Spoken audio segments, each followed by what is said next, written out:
ভারত বিরোধী করে আবার ভারতেই যাবে এইরকম লোকদের ভারত ভিসা দিবে না। আসসালামু আলাইকুম ফয়সাল ভাই। ওয়ালাইকুম আসসালাম।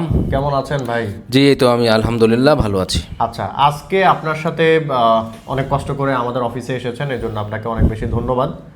তো আজকে যে বিষয়টা নিয়ে কথা বলবো সেটা হচ্ছে ট্যুরিস্ট ভিসা খুললে আসলেই কাদের সুবিধাটা বেশি? ট্যুরিস্ট ভিসা খুললে আসলে ভারতে যে আমরা যাই, আমাদের মার্কুইজ স্টেট কলকাতা এবং দিল্লি পাহাড়গঞ্জ বা আরও ট্যুরিজম অনেক জায়গা আছে, তো ভারতের তো সুবিধা হবেই, অসুবিধা তো হবে না।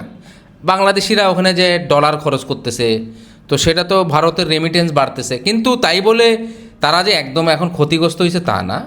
তারা কিন্তু প্রায় 1.5 বছর থেকে ভিসা দিচ্ছে না, সে থেকে তারা কিন্তু দেখিয়ে দিছে যে তাদের কোনো যায় আসে না। কিন্তু ট্যুরিস্ট ভিসা খুললে আমরা যখন ভারতে খরচ করব, আমি যদি $500 খরচ করি, আপনি 1000 করেন, আরও অনেকে যায় যে করে, এটা তো ভারতের রেমিটেন্স, এটা অবশ্যই এটা ভালো, এটা ভারতের সুবিধা হবে।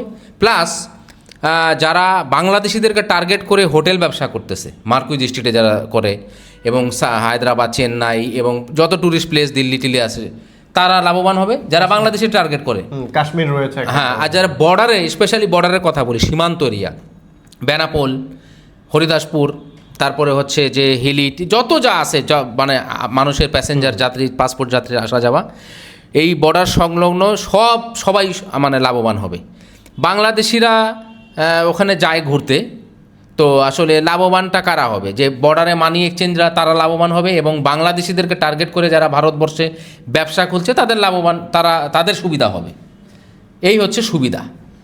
তো সেই ক্ষেত্রে মনে করেন আমাদের দেশে যারা অনেক, আপনি জানেন, এজেন্সি রয়েছে এবং অনেকে এই কাজগুলো করে থাকে বিভিন্ন জায়গায়। আগে যখন হচ্ছে সহজ ছিল ভিসা, আপনি আপনার বাড়ির পাশের একটা দোকান থেকে অল্প কিছু টাকার বিনিময়ে সেখানে তাকে কিছু টাকা দিয়ে, আর যে ভিসা ফি ছিল তখন 824 টাকা, এটা দিয়ে আপনি অ্যাপ্লাই করে ফেলতে পারতেন। তো এই যে মনে করেন এখন দেখা যাচ্ছে যে একটা অনেক দূরের মানুষ, সেই ধরেন আমরা তো ঢাকাতেই, ঢাকার বাইরে যে সেই ধরেন কুষ্টিয়া, সেই মেহেরপুর, এদিকে ধরেন হচ্ছে সেই রংপুর, এবং এই মানুষগুলোর আসলে কি অবস্থা? এরা মনে করেন হচ্ছে ঢাকায় আসতে হচ্ছে, অনেকের রাজশাহীতে জমা দিতে পারছে না, আবার রাজশাহীর অনেক মানুষ রয়েছে, এরা হচ্ছে রাজশাহী জমা দিতে পারছে। তো আপনি ওই যে সহজলভ্য যে জিনিসটা, সেটা কিন্তু পাচ্ছেন না। কারণ কারণ হচ্ছে ট্যুরিস্ট ভিসা এখন বন্ধ এবং অনেকগুলো সেন্টার বন্ধ। সেই ক্ষেত্রে আপনাকে, যেমন যারা বরিশাল রয়েছে, বরিশালের সেন্টারটা সম্পূর্ণ বন্ধ। তো এই যে সুবিধাগুলো বা মানুষের এই যে হ্যাসেল হচ্ছে, তো ট্যুরিস্ট ভিসা না থাকার কারণে আসলে ইন্ডিয়ানরা আপনার হচ্ছে ক্ষতিগ্রস্ত বলবো না, তাদের এই যে রেমিটেন্সটা পাচ্ছে না, এবং তাদের অনেক মানুষ আমরা দেখেছি যে কলকাতার আপনার হচ্ছে যে একটা আপনার পরিবহনের দোকান ছিল, পরিবহন টিকিট কাটতো, কিন্তু পরবর্তীতে সেটা একটা ফ্যাশন হাউস তৈরি করেছে, কারণ তার তো বিজনেস করতে হবে, কিছু করে খেতে হবে। ওটা সামান্য কিছু লোকদের, ওটা সামান্য কিছু যারা মনে করেন বাংলাদেশিদেরকে টার্গেট করেই ব্যবসা শুরু করছে, জি, তারাই ক্ষতিগ্রস্ত হয়েছে, এছাড়া অন্য কেউ না। জি, ভারতবর্ষ এখন চলতেছে না, ভারতবর্ষে সবাই ব্যবসা করে কিন্তু খাচ্ছে, যে যার কর্ম করে খাচ্ছে। আর মূলত ওইখানে মার্কুইজ স্ট্রিটে অনেক লোক তাদের পেশাও চেঞ্জ করে ফেলছে, দেখছে ভিসা খুলবে না, আমি কি আমার সংসার চালাইতে হবে, হ্যাঁ সে খুলবে। এইটা আমি মনে করি যে যারা টার্গেট করে খুলছে তারা তো ক্ষতিগ্রস্ত হবেই, যেহেতু বাংলাদেশিরা আসতেছে না, ক্ষতিগ্রস্ত হবে। কিন্তু ভারত সরকারের কোনো যায় আসে না, ভারত সরকারের কোনো প্রবলেম নাই, তারা তাদের অর্থনীতিতে কোনো প্রবলেম নেই। এবং এমনকি বাংলাদেশ থেকে একটা কমেন্ট আসছে যে ভারতের মানে রেমিটেন্স বাংলাদেশ থেকে না গেলে নাকি পুরো ভারতবর্ষ না খেয়ে থাকবে।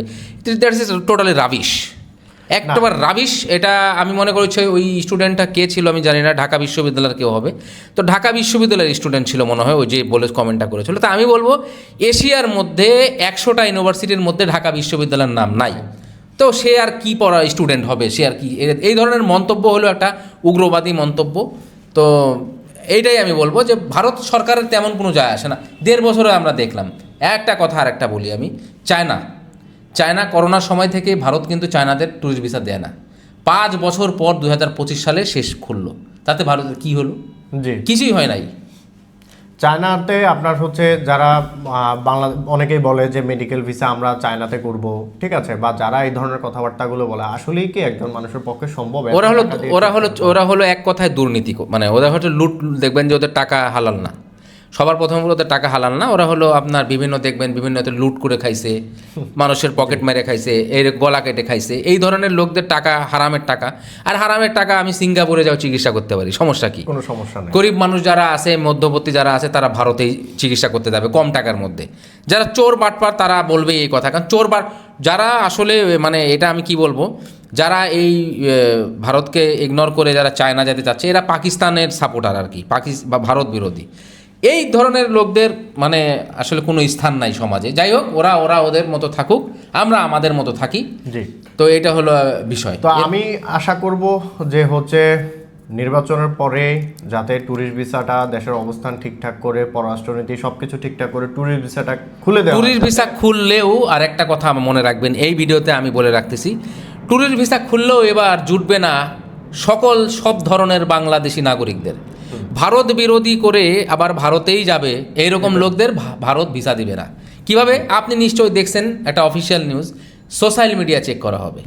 সোশ্যাল মিডিয়াতে যদি দেখে যে ভারত বিরোধী পোস্ট করছে, ওর ভিসা রিজেক্ট, সাথে সাথে ওকে ভিসা দেওয়া হবে না, পারলে তাকে কালো তালিকাভুক্ত, ব্ল্যাক লিস্টও করা হবে। জি, তো ট্যুরিস্ট ভিসা খুললে অবশ্যই দুই দেশেরই বাণিজ্য হবে, দুই দেশেরই সম্পর্ক ভালো হবে, এটাই আমরা বলবো। যারা ভারতকে ভালোবাসে, বাংলাদেশ থেকে যারা আমরা ভারতকে ভালোবাসি, তা আমরা অবশ্যই মনে করি ভারতীয়রা আমাদের ওয়েলকাম করবে, যারা আমরা ভালোবাসি। আমাদের যারা দর্শক রয়েছে তাদের উদ্দেশ্যে যদি কিছু বলেন। হ্যাঁ, আমাদের যারা দর্শক যারা আমাদের সাপোর্ট, তারা তো নিশ্চয় বসে আছে ট্যুরিস্ট ভিসার জন্য।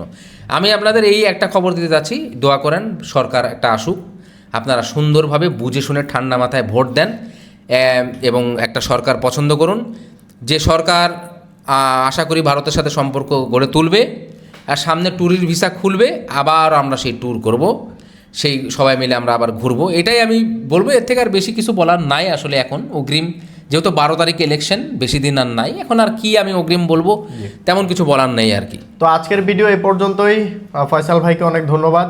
আর আমাদের যারা দর্শক রয়েছেন, যারা আমাদেরকে নিয়মিত দেখেন এবং আমাদের চ্যানেলটি সাবস্ক্রাইব করে রেখেছেন, যারা ইউটিউবে দেখছেন আর ফেসবুকে যারা দেখছেন, সবার জন্য অনেক বেশি ভালোবাসা রইল। তো আজকের ভিডিও এই পর্যন্তই, দেখা হবে পরবর্তী কোনো ভিডিওতে। আমরা কোথাও যাব একসাথে ইনশাল্লাহ, আবারও সে অপেক্ষায় রইলাম। ততদিন পর্যন্ত আপনারা সবাই সুস্থ থাকবেন, ভালো থাকবেন। আসসালামু আলাইকুম।